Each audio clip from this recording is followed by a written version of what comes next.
বিবাহের প্রথম দিন কি যে কষ্ট দিতে চাইয়া রে আমার যদি এই বিদেশ আইয়া কি যে কষ্ট আমার জীবনটা শেষ হয়ে গেছে রে।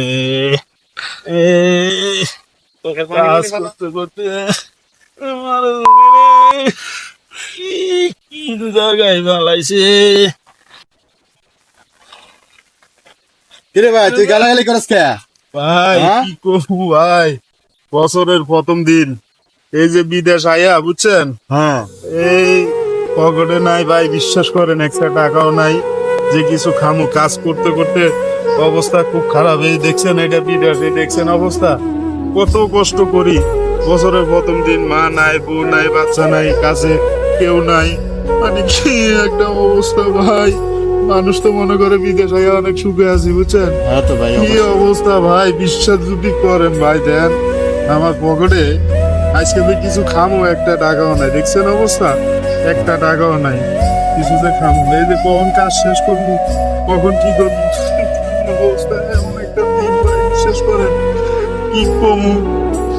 এই দালালগুলো আপনার টাকা আর আমার টাকা দিয়ে এইভাবেই চোখের চশমা দিয়ে ঘুরে আর আনন্দ করে, আর আমরা বেচারারা কষ্ট করি। এই ভাই, ভাই হ্যাঁ ভাই, আমি কোন দালালের মাধ্যমে আইছেন? আরে আলিদা লালের মাধ্যমে ভাই। আলী দালালের মাধ্যমে? ও এই শালা তো আমারও আনছে এরকম করে। আরে ভাই ওরে ভাই, কোয়েন না। এই শালাই আমারে যে বিপদে ফালাইছে, দেখছেন অবস্থা, কাজ করতে করতে আমার অবস্থা। ভাই চলো তাহলে, ভাই কাম কাজ পরে করা যাইব না। হ্যাঁ ভাই, আগে আমাদের দুঃখের কথা দুইজনে শুনি। হ্যাঁ ভাই, আসো। কই ওই সাইডে দিয়ে আমরা সবাই বসে গিয়া, হ্যাঁ চলো হুম ভাই। ওই যে আমাদের ওই যে তাম্বুরা আছে না, হ্যাঁ, তাম্বুরের পাশে যা বসি। আচ্ছা আচ্ছা, ঠিক আছে চলো। হ্যাঁ। তো কলি ওরে শুনলাম, এখন কি সমস্যা এখন ভাঙ্গাচুরা আমরা বলেন। আরে ভাই, বছরের প্রথম একটা দিন, এই যে এমন জায়গায় আপনি তো দেখতেছেন, এই যে দালাল আইনা ফালাইছে ভাই।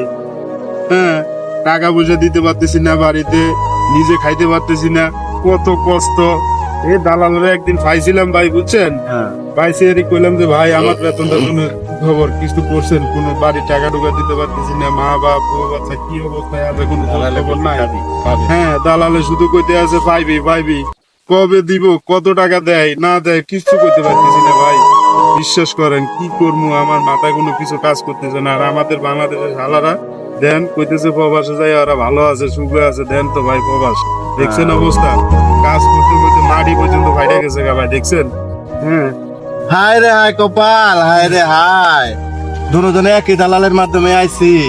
এখানে যদি কাজে না আসতাম তাহলে তো ভাই দুজনে লাগে এরকম পরিচয় হইতো না রে ভাই। আরে ভাই কোয়েন না। এক জায়গায় আইসা এই দালালের বাচ্চায় আমাকে দুজন একখানে একই কষ্টে কামে না ফালাইছে।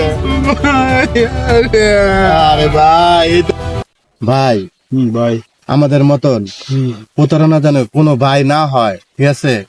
আমি তাদের কাছে অনুরোধ করি, যাদের আত্মীয় স্বজন ভাই বেড়াদার থাকে আপন আপন জনের মাধ্যমে যদি আসে, তাদের মাধ্যমে আসা উচিত। বিদেশে আসলে দালালের মাধ্যমে আসবেন না। হ্যাঁ হ্যাঁ, যদি আপন ভাই ব্রাদার থাকে তাদের সাথে যোগাযোগ করে ভালোভাবে হ্যাঁ। হ্যাঁ বিদেশে আসবেন। আমাদের মতো এরকম দালালের মাধ্যমে আইসা আর আমাদের মধ্যে এরকম কেউ কানবেন না ভাই, কেউ কানবেন না। দালালের মাধ্যমে আইসা। আসসালামু আলাইকুম গাইস, আপনারা যে ভিডিওটি দেখলেন, এরকম অনেক মানুষ আছে আসলে প্রতারিত হয়। তো এইভাবে আসলে বিদেশের মাটিতে এসে কেউ প্রতারিত হবেন না। আপন ভাই রক্তের কেউ থাকলে তাদের মাধ্যমে আসবেন, এবং আমাদের এই ভিডিওটা যদি আপনাদের ভালো লেগে থাকে তাহলে আমাদের চ্যানেলটি সাবস্ক্রাইব করে দিবেন। ধন্যবাদ সবাইকে। সত্য কথা না।